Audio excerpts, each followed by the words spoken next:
Hi friends, welcome back to my channel. என்னோடய favourite recipe தான் இன்றைக்கி செய்ய போகிறோம். அதுவே நாம் எப்படி ஈஸியாக செய்யலாம் அப்படின்னு சொல்லிட்டு பார்க்க போகிறோம். இதுக்கு நீங்கள் ஃபஸ்ட்டு அடுப்பு பற்ற வச்சுக்கோங்க. ஒரு கடாயை வச்சு 2 டேபிள் ஸ்பூன் அளவுக்கு ஆயில் இல்லைன்னா நெய் சேர்த்திக்கோங்க. ஒரு கைப்பிடி அளவுக்கு தேங்காய் துருவல் நான் சேர்த்திருக்கேன். இதுவே நம்ம ஃப்ரை பண்ணிக்கலாம். கோல்டன் கலர் ஆகிற வரைக்கும் நீங்கள் ஃப்ரை பண்ண வேண்டியதில்லை. அதோட ஈரப்பதெல்லாம் மாறுற வரைக்கும் ஃப்ரை பண்ணாதே போதும். இப்போ அதையே வேறொரு பவுலுக்கு மாற்றிடலாம். இப்போ மெஷர்மெண்ட்டுக்கு நான் ஒரு டம்ளர் எடுத்துக்கேன். அந்த டம்ளருக்கு 2 டம்ளர் அளவுக்கு தண்ணி சேர்த்திட்டோம். அதுக்கப்புறம் 1/4 ஸ்பூன் அளவுக்கு மஞ்சத்தூள், 1/4 ஸ்பூன் அளவுக்கு சால்ட்டு, அதுக்கப்புறம் பார்த்திங்கன்னா நம்மளோட இட்லி தோசை மாவு இருக்கும் இல்லையா, அதையே ஒரு கரண்டி அளவுக்கு நான் எடுத்திருக்கேன். இதுவே நம்ம இதில் மிக்ஸ் பண்ணிக்கலாம். கொஞ்சம் புளிச்ச மாவாக இருந்தால் பெட்டராக இருக்கும், இல்லைனாலும் பரவாயில்ல. அதுக்கப்புறம் நம்ம இதையே நல்லா மிக்ஸ் பண்ணி விட்டுடலாம். இப்போது ஒரு 1/4 ஸ்பூன் அளவுக்கு மிளகுத்தூள், க்ரஷ் பண்ண மிளகுத்தூள் சேர்த்திருக்கேன். இப்போது ஒரு மீடியம் சைஸுக்கு பெரிய வெங்காயம் கட் பண்ணி போட்டிருக்கேன். இப்போ 2 பச்சை மிளகாய், ஒரு துண்டு இஞ்சியும் குட்டி குட்டியாக கட் பண்ணி போட்டிருக்கேன். இதையே நம்ம அதில் சேர்த்திடலாம். இப்போ மிக்ஸ் பண்ணி விட்டுக்கோங்க. அதுக்கப்புறம் பார்த்திங்கன்னா மெஷர்மெண்ட் கப்புக்கு 1 கப் அளவுக்கு வெள்ளை ரவை எடுத்திருக்கேன். இதையே நாம் கொஞ்சம் கொஞ்சமாக நம்ம அந்த தண்ணியில் சேர்த்திடலாம். இப்போ இந்த டைம்லலாம் நீங்கள் அடுப்பு லோ ஃப்ளேம்லேயே போட்டுக்கோங்க. ஹை ஃப்ளேமில் போட வேண்டாம். எல்லா இன்க்ரீடியன்ஸும் சேர்த்துனதுக்கப்புறம் நீங்கள் ஹை ஃப்ளேமில் போட்டுக்கலாம். இப்போ ரவை எல்லாத்தையும் சேர்த்தி நல்லா மிக்ஸ் பண்ணிக்கோங்க. அது இப்போ தண்ணியெல்லாம் போட்டு நல்லா இருந்து நமக்கு தண்ணியெல்லாம் ஃபுல்லாக நல்லா வற்றி வரணும். நமக்கு எப்படி உப்பு மாவுக்கு நம்ம கலரி விடுமோ அந்த மாதிரி நமக்கு வரணும். பாருங்கள், இந்த அளவுக்கு தான் நமக்கு வேணும். இப்போ இதையே நல்லா மிக்ஸ் பண்ணி விட்டு அடுப்பை ஆஃப் பண்ணிக்கலாம். அது ஓரமாக அங்கே இருக்கட்டும்.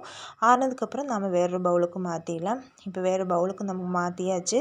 இப்போ பார்த்திங்கன்னா ஒரு கொத்தளவுக்கு கொத்தமல்லி தழை சேர்த்திருக்கேன். இப்போ இதில் நம்ம ஃப்ரை பண்ணி வச்சுருந்த தேங்காய் துருவல் சேர்த்திடலாம். இப்போ இதுக்கு நமக்கு உப்பு எனக்கு பத்தலை. உப்பு நீங்களாம் பார்த்து சேர்த்திக்கோங்க. இப்போ இதையும் நம்ம கையாலேயே நல்லா மிக்ஸ் பண்ணிக்கலாம். கையில் நல்லா ஒட்டிடும். அதுக்கு கை நல்லா கழுவி கொஞ்சம் பச்சை தண்ணி எடுத்து நீங்கள் பக்கத்தில் வச்சுக்கோங்க. இப்போது அதுக்கப்புறம் நாம் இப்படி ஒரு உருண்டை பிடிச்சிடலாம். உங்கள் கைக்கு எவ்வளோ அளவுக்கு வருமோ அந்த அளவுக்கு ஒரு உருண்டை பிடிச்சிக்கோங்க. இப்போ நமக்கு தேவை ஒரு தேங்காய் தொட்டி தான். அதையும் நல்லா கழுவி வாஷ் பண்ணி எடுத்துகிட்டு வந்திருக்கேன்.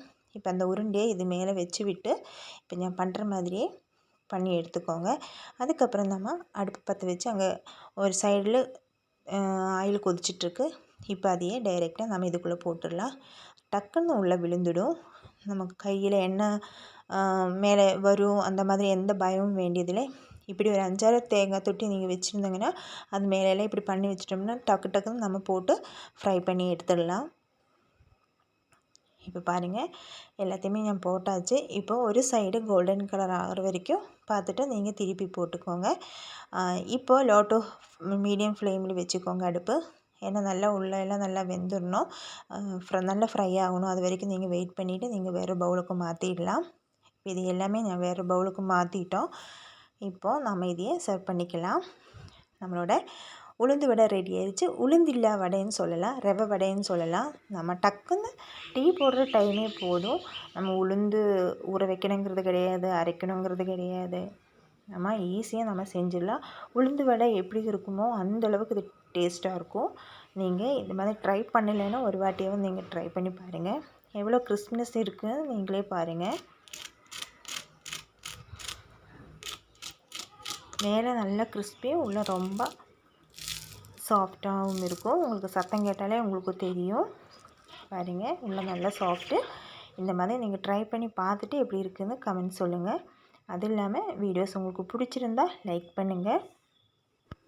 வீடியோஸ் கொஞ்சம் டிஃப்ரெண்ட்டாக இருக்குதுன்னு நினச்சிட்டிங்கன்னா உங்கள் ஃப்ரெண்ட்ஸ் ரிலேட்டிவ்ஸ்க்கெல்லாம் ஷேர் பண்ணுங்கள். மறக்காமல் செஞ்சு பாருங்கள், அந்த அளவுக்கு டேஸ்டியாக இருக்கும். நாளைக்கு இன்னொரு ரெசிபியுமே வரேன். டாடா, பாய்.